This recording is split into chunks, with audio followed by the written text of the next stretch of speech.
This is Dante Williams, and you're watching Dontae's Boxing Nation.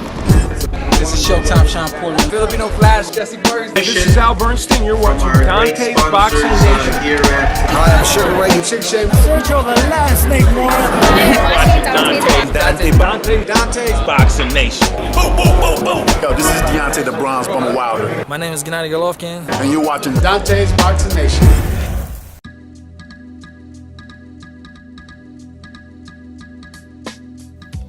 Dante's Boxing Nation, what's going on, guys? So as you guys have all heard by now, Anthony Joshua, he will be defending his title against the drummer boy, Eric Molina, December 10th.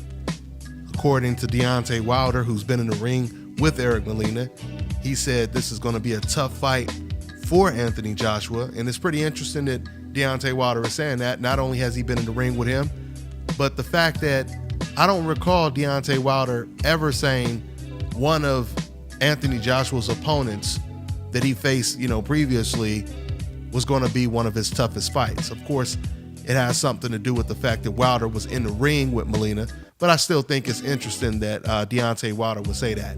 He knows how durable and how tough Eric Molina is. And I did a long exclusive interview with Eric Molina. You guys could check that video out. I'll put the link in the description box to see what Molina had to say about Deontay Wilder and Anthony Joshua. He compared both of them, and he gave some real good insight on both fighters and who he thought was a better fighter, who he thought was a more complete fighter. But with that being said, like I said, Eric Molina, he will be facing Anthony Joshua December 10th. But I want to talk more about this WLADAMIR KLITSCHKO situation, because I've told you guys since day one, from the first day Eddie Hearn mentioned Klitschko as an opponent for Anthony Joshua, I thought to myself, there's no way, I just can't see WLADAMIR KLITSCHKO taking a fight with this young, strong lion, Anthony Joshua.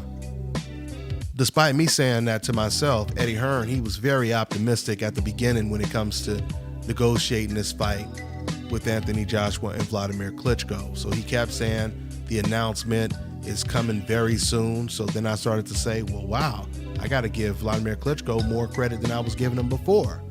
Because like I said, I didn't think that he would fight a young, strong lion like Anthony Joshua.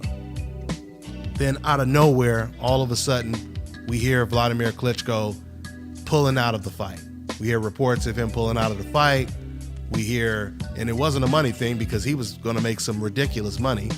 All of a sudden, we find out that according to reports, WLADAMIR KLITSCHKO, he didn't want to fight Joshua anymore because he wanted the WBA belt to be at stake, as well as the IBF title, which is the belt that, of course, Anthony Joshua holds.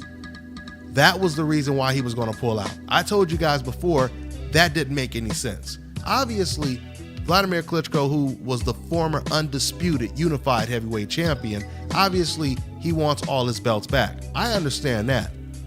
But what didn't make sense is you have an opportunity to fight for one of the titles, and you're basically saying, if I can't fight for both titles, then I don't want to fight against Anthony Joshua, right? But that made no sense, because if you were to not fight Joshua and fight Lucas Brown, which was an opponent that WLADAMIR KLITSCHKO was looking at, if you would have fought him, you still would have ended up fighting for one belt. So it really doesn't make sense. But what does make sense is WLADAMIR KLITSCHKO saying to himself, now it would be much easier for me to dethrone, or not dethrone, but beat a Lucas Brown as opposed to beating a young, strong, hungry lion like Anthony Joshua. Maybe I'll win a belt and then think about that fight in the future. Now that makes more sense.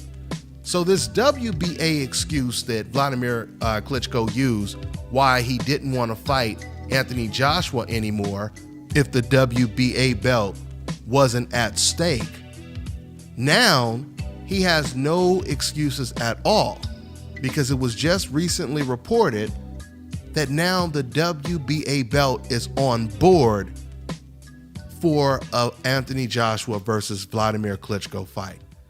Now this is interesting because while WLADAMIR KLITSCHKO used that as an excuse to pull out of negotiations, I told you guys that I truly believe when Wladimir Klitschko did this, he was looking for a way out of the fight. And he knew deep down that there was a chance, while Eddie Hearn was desperately trying to get the WBA president to put the belt on the line, this is when Wladimir Klitschko conveniently gets injured to where he can no longer fight Anthony Joshua, regardless if he gets exactly what he was asking for, right? Now, I'm not saying that he faked an injury, but let's just say it is very convenient and it is perfect timing for him to all of a sudden get injured, right? I mean, Wladimir Klitschko, he is getting exactly what he requested. He's getting exactly what he asked for. He wanted the WBA belt to be included in this clash against Anthony Joshua, and now he has it. So it'll be interesting to see what happens, assuming Anthony Joshua gets past Eric Molina. It'll be interesting to see what Wladimir Klitschko says about facing Anthony Joshua then, right? I mean, that fight right there is definitely Anthony Joshua's coming out party. Anthony Joshua is already huge in the UK.